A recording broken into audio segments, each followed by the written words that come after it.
And we are live on Discovery Paranormal.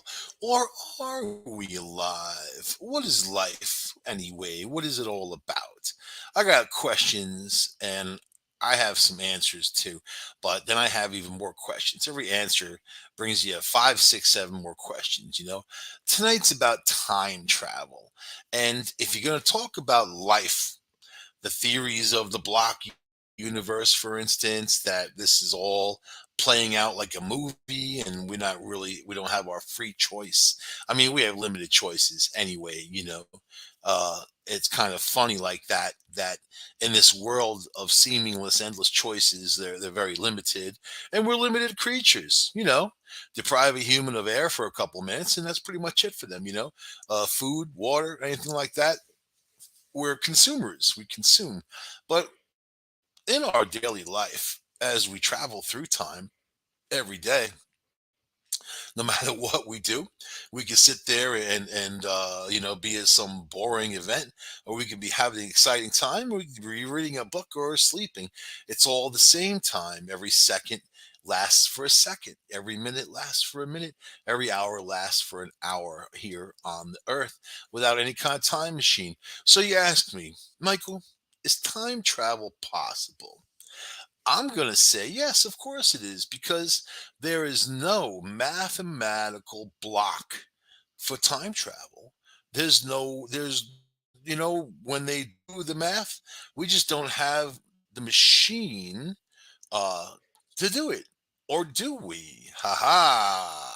So, first, I want to talk about UFOs because it all ties into my time travel stuff, right? And Congress. Oh, I'm not going to talk about you. I'm going to talk about Congress. Uh, Congressional hearings here in the U.S. on UFOs. They're getting people together. And again, when you watch the mainstream media and they announce a story, they laugh and they smile like somebody farted in the room, and they're a bunch of 7-year-olds. This is the problem I have with the mainstream media. They don't even know what's going on, period. They just know they're spoon fed poop and they read it on the air. That's all they do. They don't have a head for themselves.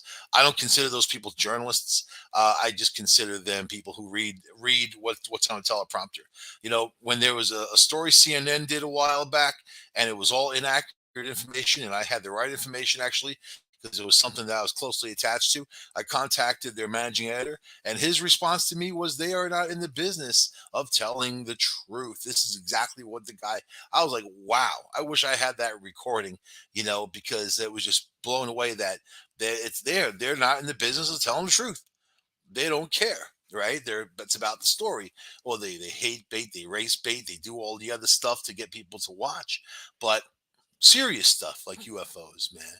We're having the first public congressional hearing into UFO sightings in the U.S.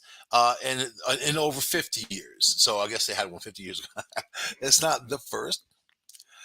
All right. So two top military officials tasked with probing the sightings said that most can ultimately be identified.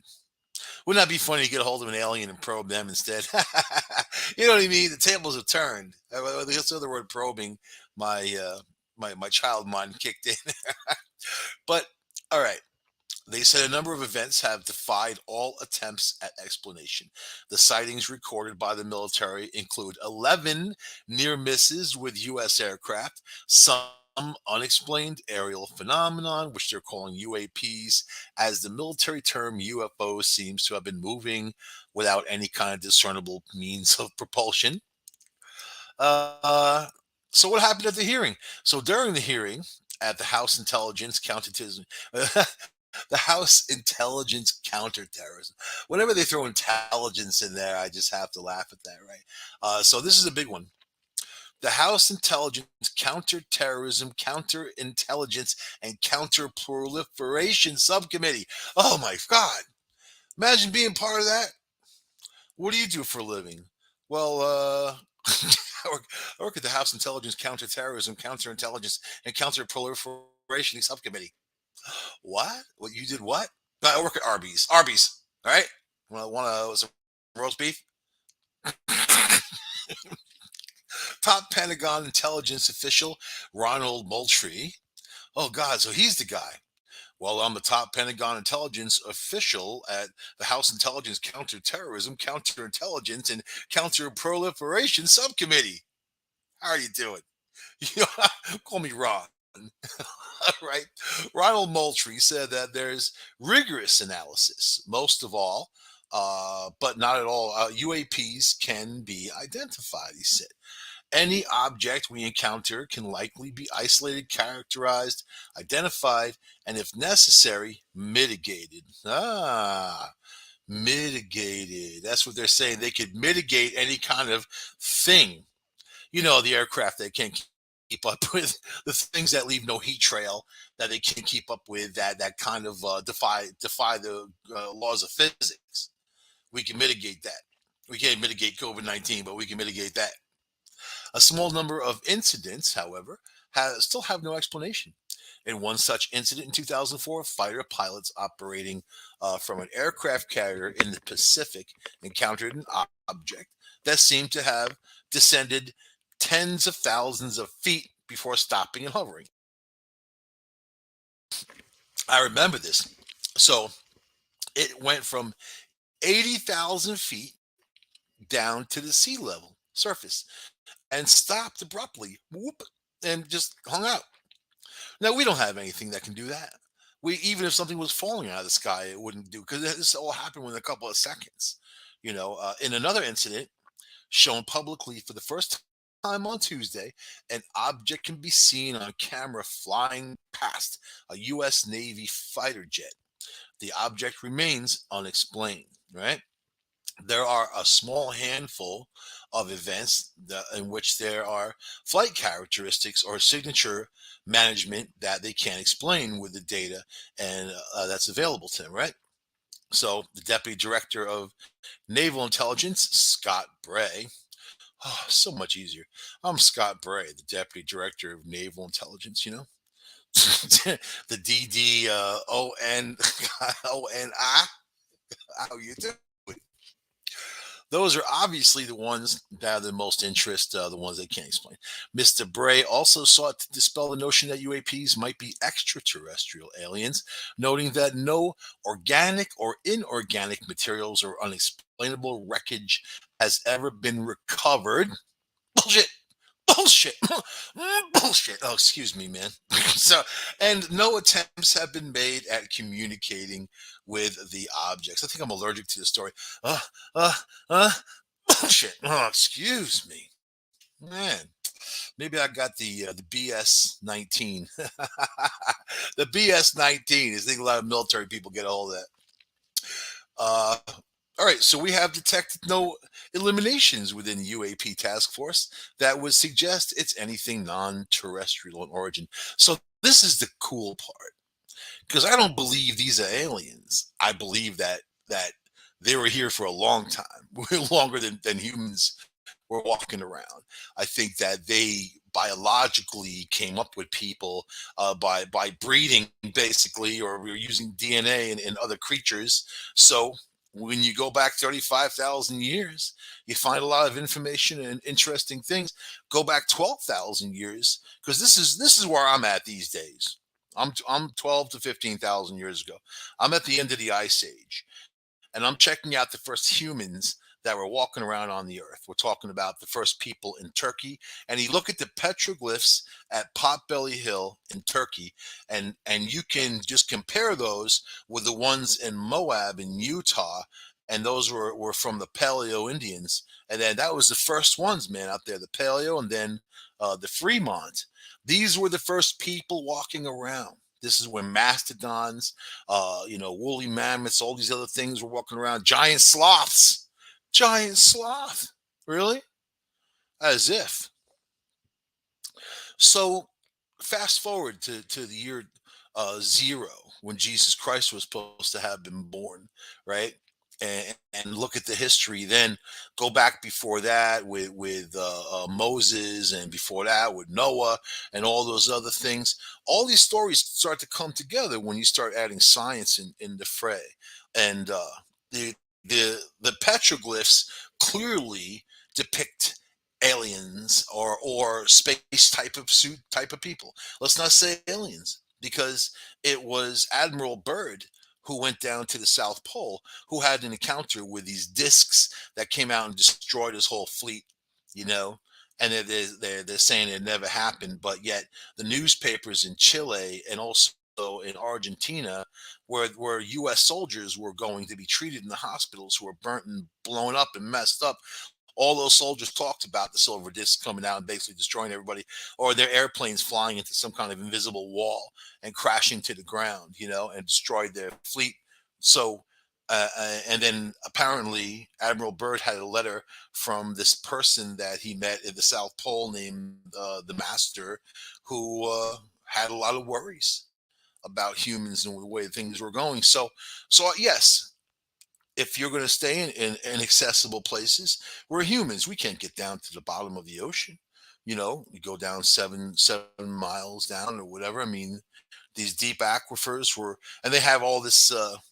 You know, they sent down listening equipment and whatever, and they have all these mechanical sounds coming from down there, doors opening and closing, boom, boom, whatever. They blame it on whales. Yeah, they're whales. There's no whales down there 7 miles down. There's other stuff. But okay, fine.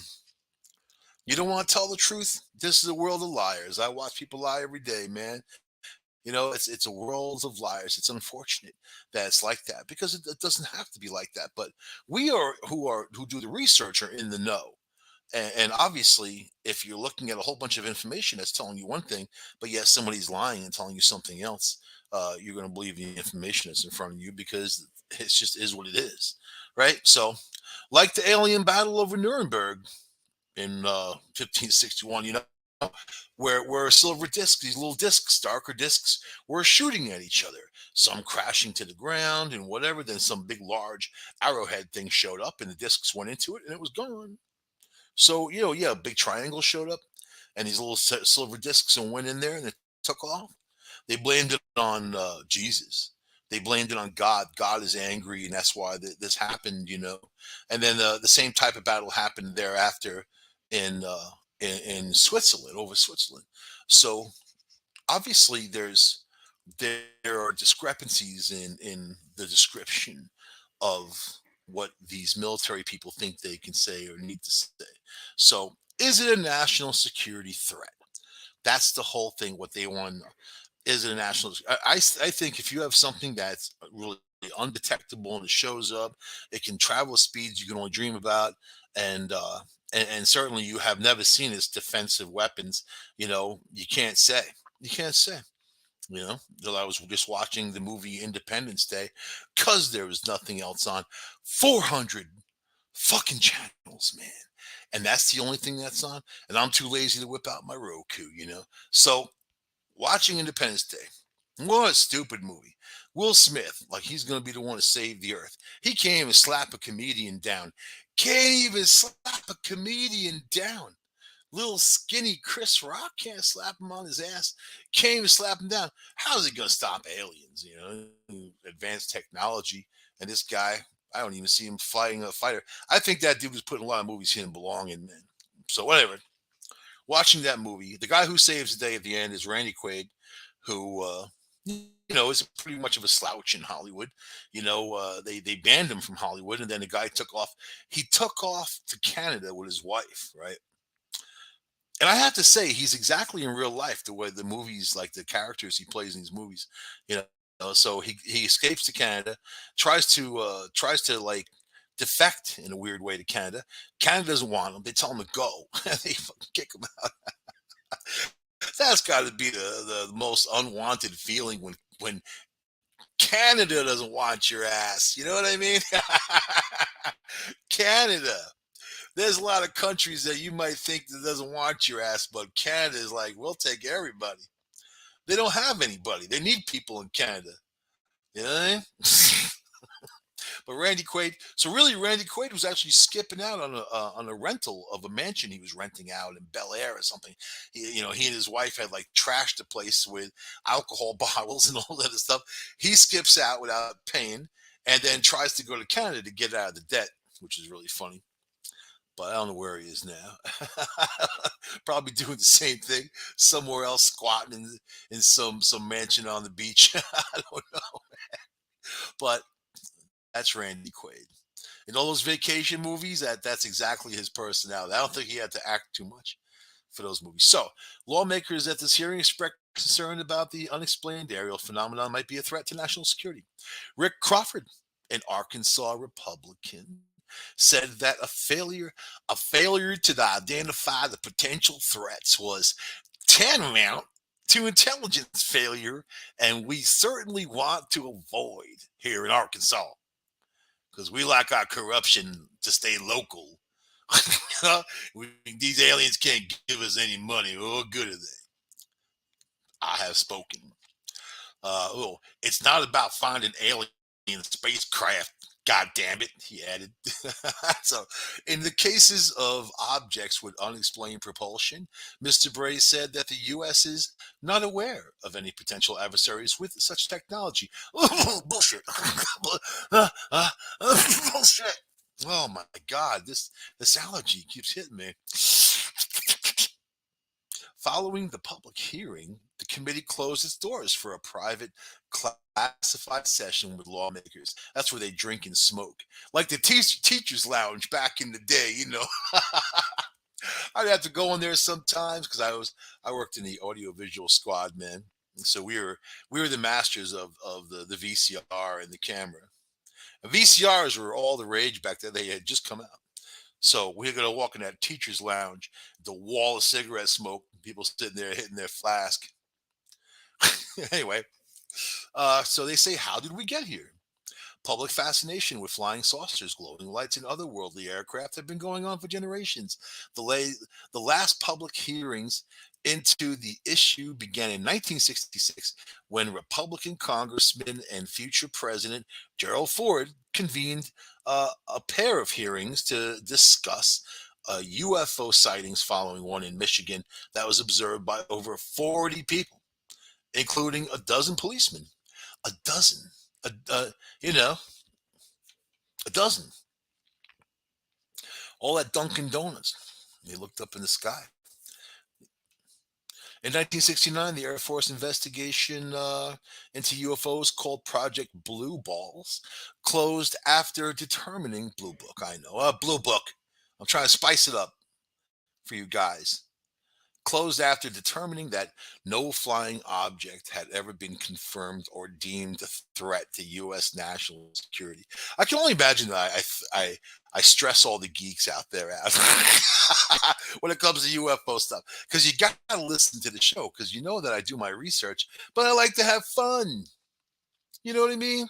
You got to laugh at yourself, man. If you don't, take life too seriously. That's not good. So blast forward to 2017 when U.S. media reported on the Pentagon's secretive efforts to probe testimony from pilots and other U.S. military members who had reported seeing strange objects in the sky. I saw a strange object in the sky. I don't know what it was. The reports included footage of UFOs and descriptions of how they seemed to fly in unexpected ways. Hovering hovering in place during high winds and changing elevation rapidly. Yeah, that 80,000 feet to sea level in 2 seconds. That's pretty interesting. You know what I mean? Pretty interesting. I also understand after that it went under the water and it went 500 knots under the water, and then they don't like talking about that. Apparently, the information first came out when the initial reports came out, and I noticed that I don't see a lot of that talk anymore. So pilots described seeing them on almost daily basis outside military bases. One whistleblower described how UAPs had interfered with U.S. nuclear weapons facilities, even forcing some offline. So that's some serious stuff, right? But apparently, when they show up, all your electronics shut down. So it sounds like they're observing.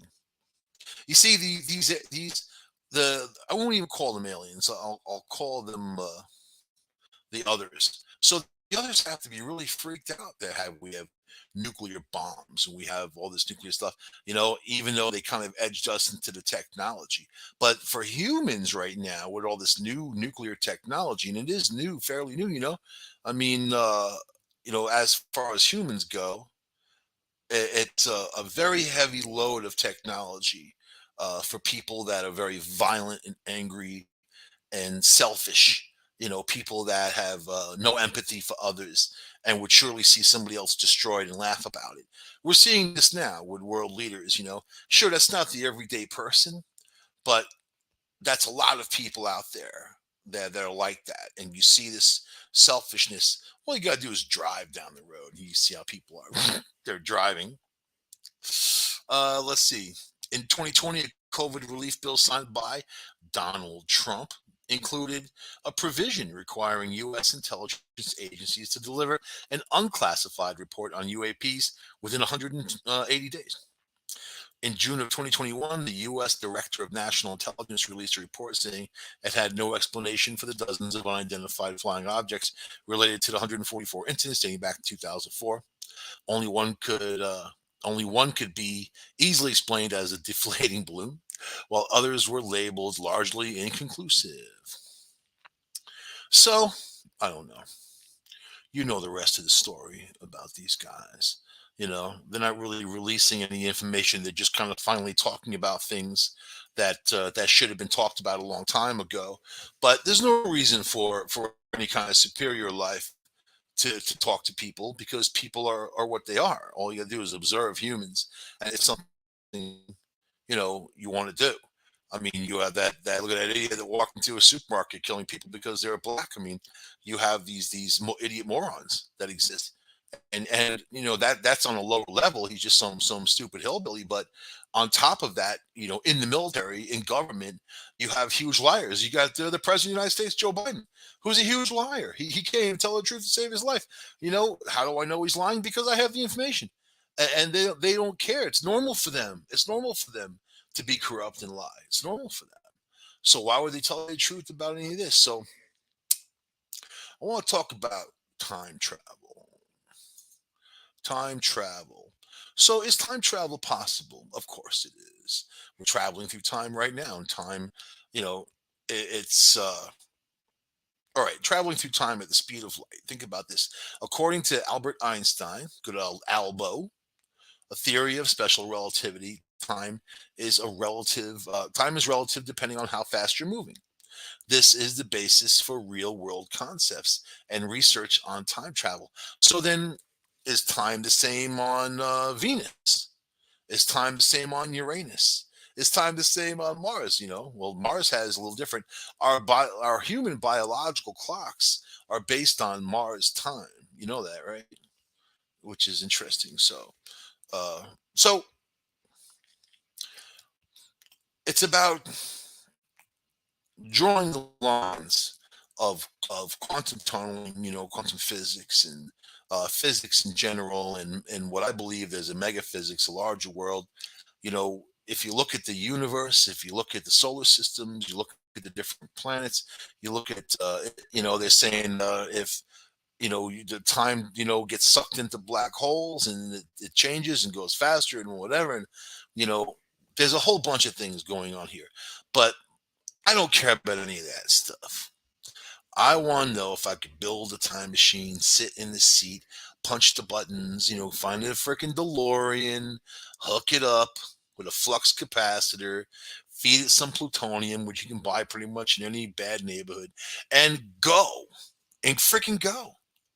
Where would I go? So you would think I'm going to travel back in time and kill Hitler, right? First thing, I'll just fucking run his ass over in the DeLorean. Just don't even have to get out of the car. You know what I mean? Giving his speech. They wouldn't even know what the hell happened. They thought it was some alien. Oh my God! Some vehicle just ran over the Führer. Honked the horn and said, "Go f yourselves." Woohoo! You know what I mean? Yeah. So they're saying that the scientists, the theoretical scientists about time travel, are saying that you can't go back and change things. You can't go back in time, but why not? Are you really saying that course is laid, that this timeline, because there's a bunch of stuff going on that shouldn't be happening. There's a whole bunch of stuff that it seems like the matrix is something going on, man. And things that I remembered as one way or some other way, they say, well, they're just getting old, remembering things differently. No, no, no, man. There's stuff happening. And I know that you know. I know that you know that I know that you know. All right. Okay. So the faster you move through space, the slower you move through time. Apparently, if you accelerate towards the speed of light, right, which we all live in within the realm of the speed of light, radio waves, speed of light, all the same speed. You accelerate towards that point. Einstein's theory was that if you had a ship, you accelerated to the point of speed of light. First of all, you would start getting stretched out over time. Things would be elongated. The ship would change. You would change. Then you'd start having a future, like visions of the future. Like real solid, like visions of what's happening. Echoes, you might want to call it, of the future and the past as you're going through this thing.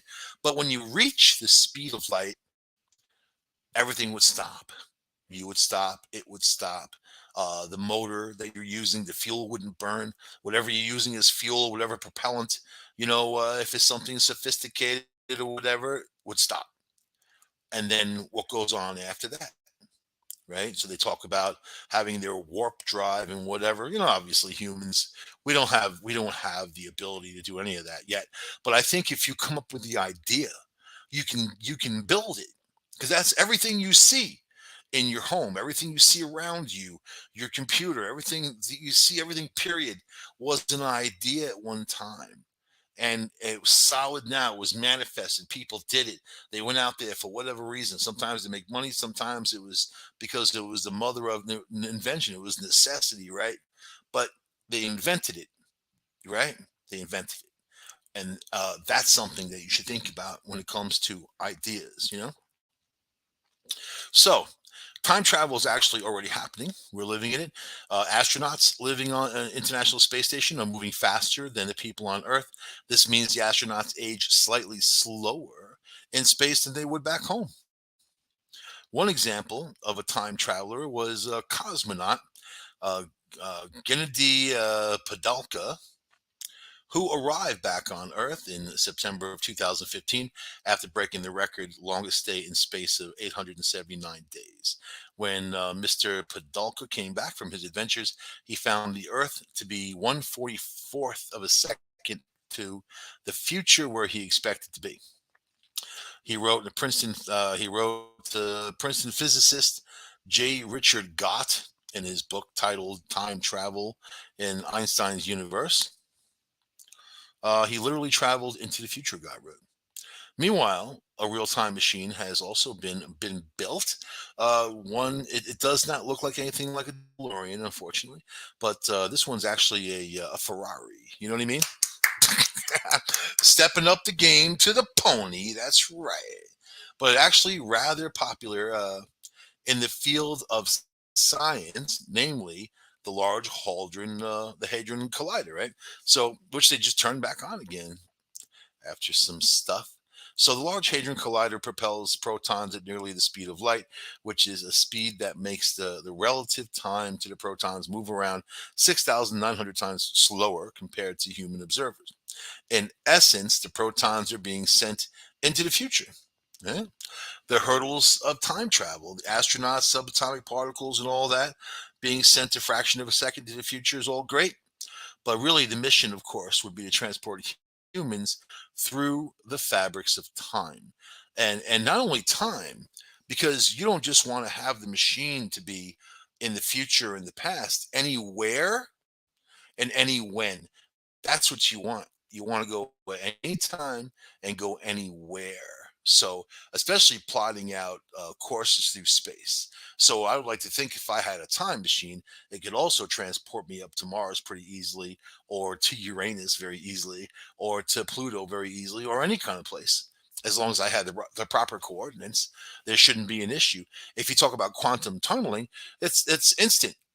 And in quantum tunneling, when they moved all these particles, hundreds of miles apart, and these particles reacted together, as they were still connected, they understand that it's not about distance, it's not even about time. So basically, this is quantum tunneling, right? You have a pencil in your left hand. Okay, you're holding the eraser.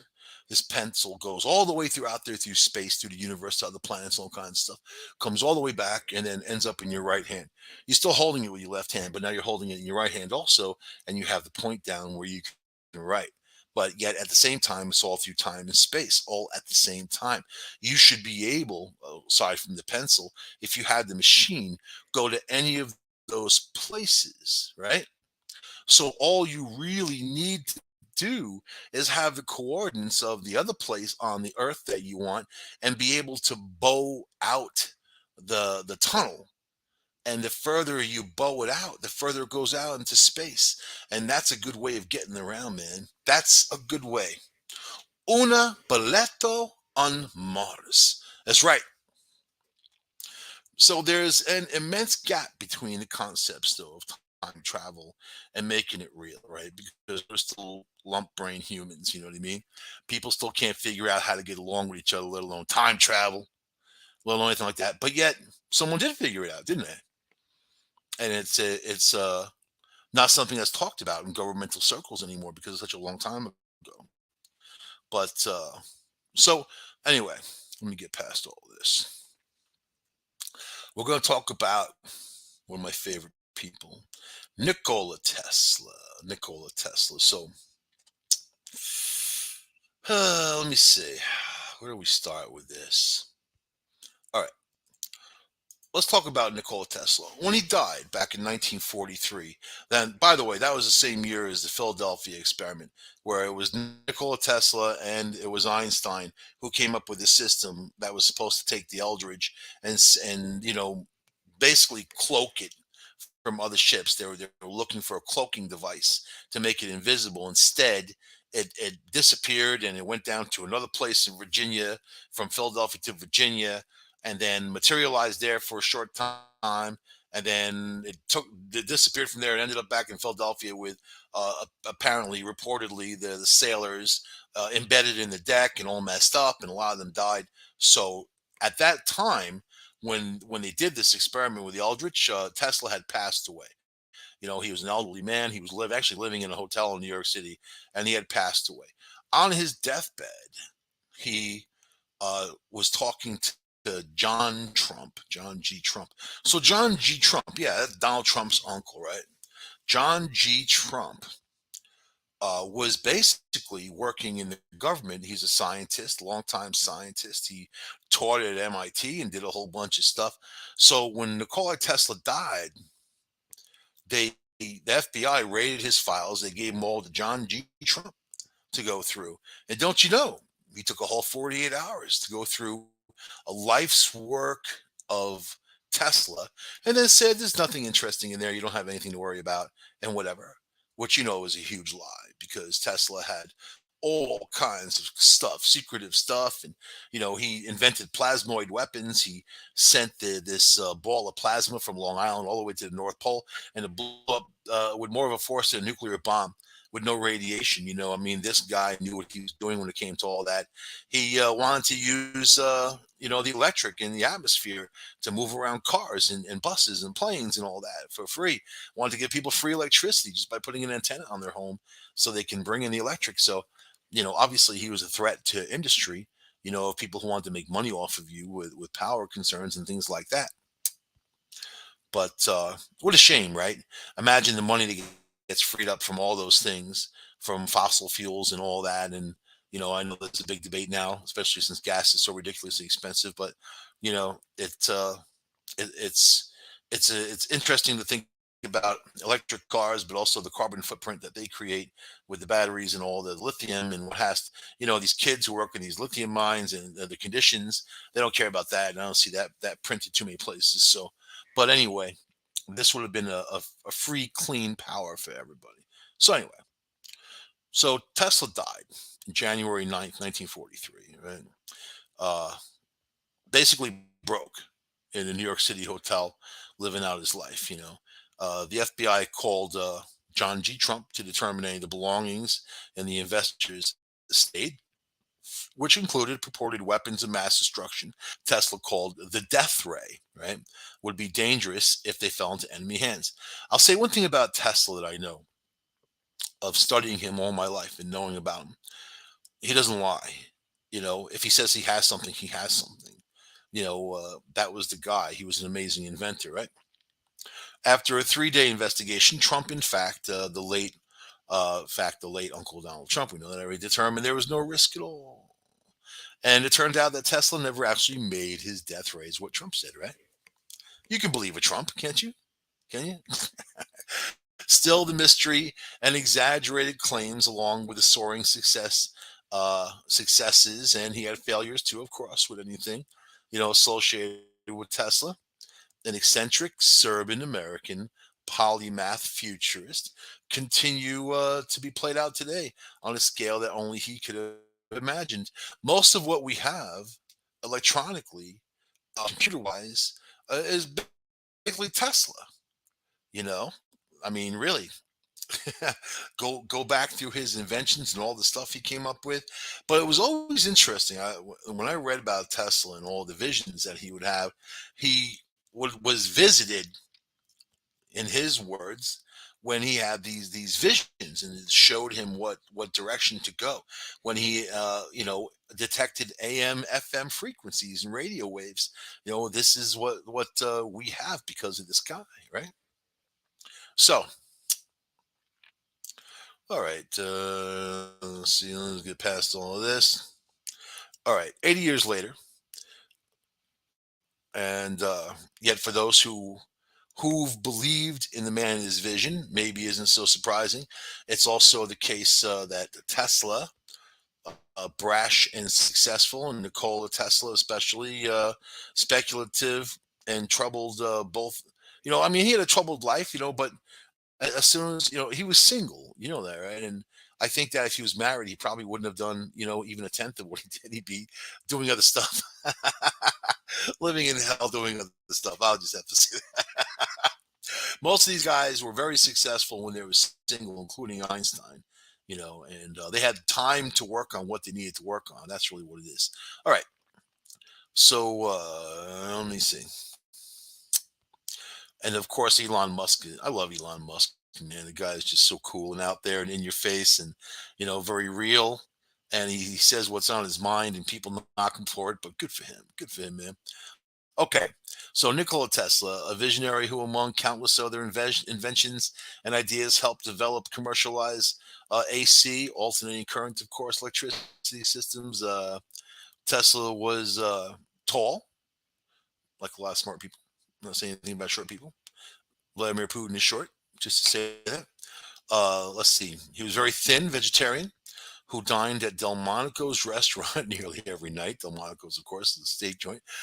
Possessing and, let's see, great memory. Tesla was prone to fantastic claims that forever, tapped Wall Street, including J.P. Morgan himself, the vast sums of money in part because of his lavish spending. Tesla was, let's see, in the movie, Tesla was played by David Bowie. That's cool. David Bowie. Okay. Let's get past all this. You know what? Because now it goes on to talk about Elon Musk, and that's cool, but that's not what we're talking about. We're talking about time travel. So, on Tesla's deathbed, John Trump showed up. He was friends with him, and but I don't think he showed up for friendship. So, on his deathbed, Tesla tells John G. Trump that he invented a time machine and he built it and it works, right? And then he died just like that. So there are 6 inventions that never got built by Tesla. We're going to talk about the time machine in a second, okay? His earthquake machine. Now, we're going to say it has never been built, but we're also going to say that the US government came into, had all of his files in 1943. And you're talking about a lot of work, a lot of files with scientists like John G. Trump tearing through it. So, of course, John G. Trump has a lot of patents, he himself, inventions, and whatever. So he could easily take Tesla's work and go further with it if he was that kind of scientist, right? So, Tesla's earthquake machine. In 1893, Tesla patented a steam powered mechanical oscillator that would vibrate up and down at high speeds to generate electricity. Years after patenting this invention, he told reporters that one day, while attempting to tune his mechanical oscillator to the vibration of the building housing in his New York City laboratory, he caused the ground to shake during the test. Tesla continuously turned up the power and heard crackling sounds. Suddenly, he recalled all of the heavy machinery in the place was flying around. He grabbed a hammer and broke the machine. The building would have been down about he said the building would have been down around my ears in a few minutes. So police and ambulances arrived on the scene to attend to the commotion, but Tesla told the assistants to remain quiet and don't tell the police. Don't tell them that I created an earthquake. So the USS Ronald Reagan is thought to have terrestrial weapons. Terrestrial weapons are weapons that can cause major cataclysms like earthquakes. Isn't that interesting? So, thought camera, right? Tesla believed it could be possible to photograph thoughts. The inspiration came while he was doing experiments in 1893. Can you imagine 1893 and how far advanced this guy is? Causing earthquakes, thought camera. Tesla told a newspaper reporter decades later, I became convinced that a definite image formed in thought must, by reflect action, produce a corresponding image in the retina, which might possibly be read by suitable apparatus. And you know what's funny? They now can do MRIs and they take pictures of people's brains and they compare them with thoughts thereafter and whatever. And they say they can predict people's thoughts now. They can predict your thoughts, right? How about this? Wireless energy. We talked about that. Tesla secured $150,000 from financier JP Morgan to build a 185-foot tall mushroom shaped tower on the North Shore of Long Island. I remember that. Well, I wasn't there for it, but it was there for quite a while. Uh, and let's see. So basically, it's capable of transmitting messages, telephony, and other images to ships at sea across the Atlantic Ocean by using the Earth to conduct the signals. As work began on the structure called Wardenclyffe Tower, Tesla wanted to adapt it to allow for wireless power delivery. Wireless power delivery, 1901. Tesla wanted to adapt it, you know, to allow for wireless power delivery, believing his experiments on radio microwaves that he could light up New York City by transmitting millions of volts of electricity through the air. Morgan, however, refused to give Tesla any additional funding for his grandiose scheme. Some speculate that Morgan cut off funds once he realized Tesla's plan would have crippled other energy, his other energy holdings. So it was obviously a cash move. Tesla abandoned the project in 1906 before it could ever become operational. Right? The tower was dismantled in 1917. And part of it remained for a long time, though. I think just till recently. Artificial tidal wave. The engineer and physicist believed the power of science could be harnessed to prevent war.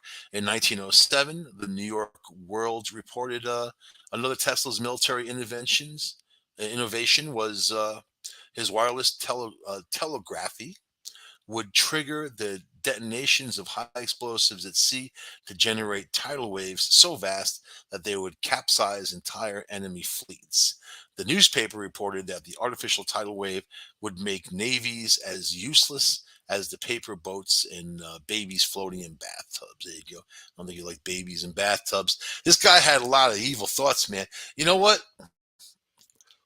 I'm like that in heavy traffic, man. And there was no bumper to bumper traffic back then, so there's no reason for me thinking of this, man. But you think of some crazy stuff in bumper to bumper traffic. I know you do. I know. Electric powered supersonic airship. From the time Tesla was a boy, he had been fascinated with the idea of flight, combining his knowledge of electrical and mechanical engineering. He began to think more about aviation and the future of Wardenclyffe. In the article in 1919 issue, the Reconstruction magazine, Tesla discussed his work on developing a supersonic aircraft that would travel 8 miles above the surface of the Earth, generate speeds allowing passengers to travel between New York City, London in 3 hours. New York City to London, 3 hours, man. Tesla's concept called for the aircraft to be powered by electrically transmitted wirelessly from the power plants on the ground, eliminating the need for aircrafts to carry fuel. The power supply is virtually unlimited, and any number of power plants can be operated together, supplying energy to airships just as trains running on the tracks now supplied. Pretty cool, man. And number six is Death Beam. The death beam. So Tesla's creative mind continued to spark new visions, even when his late in life on his 78th birthday. He blew out the candles and told New York Times that he had come up with his most important invention yet, one that would cause armies, millions to drop dead in their tracks. The invention, a military weapon that would accelerate mercury particles at 48 times the speed of sound inside a vacuum chamber and shoot a high velocity beam through the free air. Such tremendous energy that it would bring down a fleet of 10,000 enemy airplanes at a distance of 250 miles. Although the press dubbed it a death beam, Tesla believed it's a peace beam.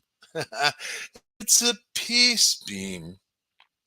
It just kills millions of people and make tears them into pieces. It's a piece. I think they spelled peace wrong.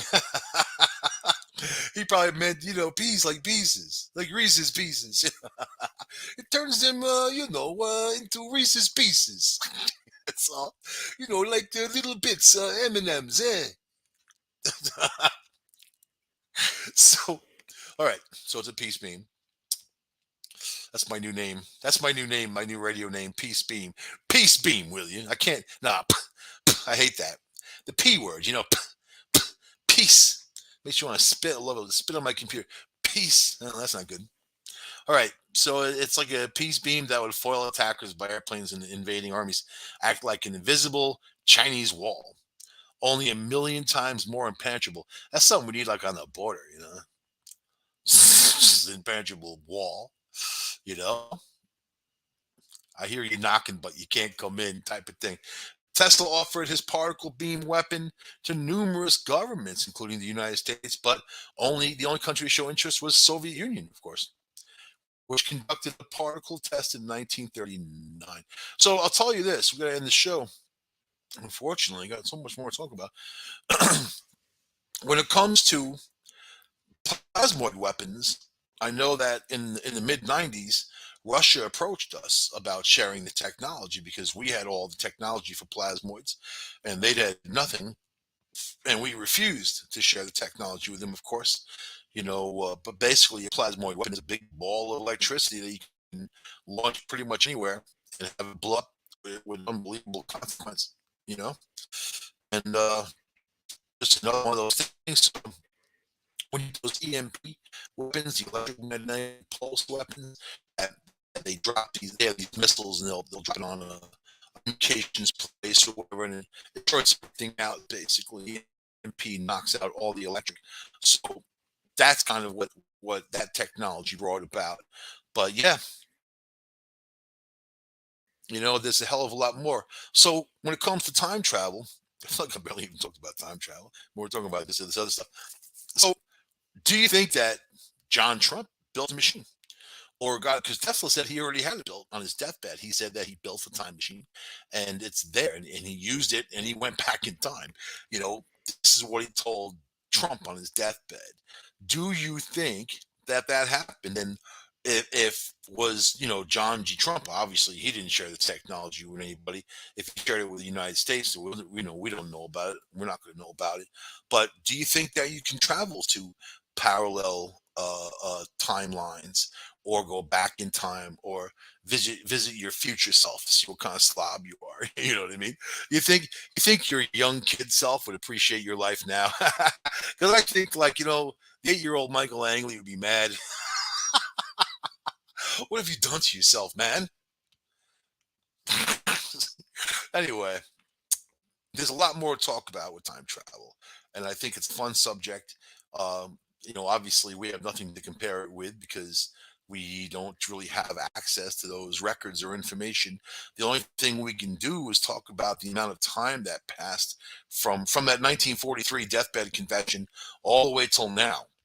Do you think that someone had invented this machine and used it, and they don't want to talk about it? Do you think that what they call aliens are really our future selves coming back, and those are time machines, and they're coming back and then doing whatever, or trying to fix something? I don't know what the hell they're trying to fix, because there's a lot of messed up stuff out there. So either way, I gotta go. I'll see you guys next week on the show. I love you all. Bye.